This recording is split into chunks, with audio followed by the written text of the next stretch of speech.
আজকে 1947 বছরে যখন আমরা স্বাধীনতা পাই, তখন যখন নিজস্ব হক চাইতে যাবে, তখন তো হক তো পাবা না, উল্টা কমেন্ট এসে ওরা গালি দিয়ে যাবে।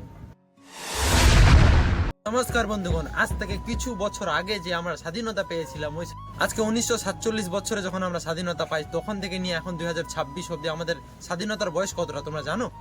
আমাদের সেই 1947 পরে স্বাধীনতার বয়স 2026 হচ্ছে 79 বছর। ইংরেজরাও অত সাতানি যখন এখনকার জনসাধারণকে যে মানুষ সাতাচ্ছে। আজকে যেই মানুষেরা দেশ স্বাধীন করে দিয়ে গেছে তাদের কোনো নাম নেই, এখন ধর্মের নামে হচ্ছে আমাদের পশ্চিম বাংলায়, আমাদের ভারতবর্ষে বাটাবাটি। যখন নিজস্ব হক চাইতে যাবে, তখন তো হক তো পাবা না, উল্টা কমেন্ট এসে ওরা গালি দিয়ে যাবে। এখনকার কিছু জেনারেশনের মানুষ জাতি ধর্মতে বেশি ডুবে যাওয়াতে নিজের হকটা চাইতে ভুলে গেছে।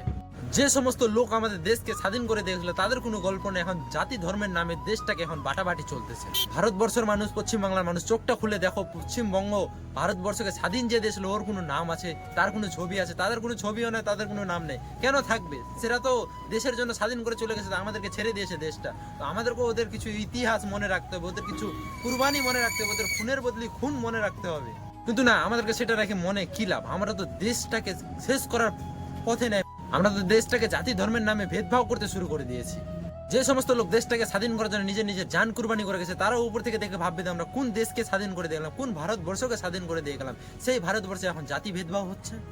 কোন সময় নিজের উপরে গর্ব হয়ে দেয় আমরা সেই মুসলমান, সেই ইসলাম ধর্মে আমরা আছি। সেই ধর্ম মানে শান্তি, সুখ, গরিব মানুষের, অসহায় মানুষের হেল্প করেন, আমরা সেই ইসলাম ধর্মে বাস করি। Is the big great in the Islam ধর্ম। তো আশা করি তোমাদেরকে যদি ভিডিওটা একটুকু বুঝাতে পেরেছি, তোমাদেরকে একটুকু মাথার মধ্যে নলেজ ঢুকাতে পেরেছি। তো নিচে কমেন্ট আছে, নিজের মতামত দিয়ে যাবেন। তো thanks for watching this video. দেখাবে একটা পরবর্তী এপিসোড নিয়ে। জয় হিন্দ, বন্দে মাতরম।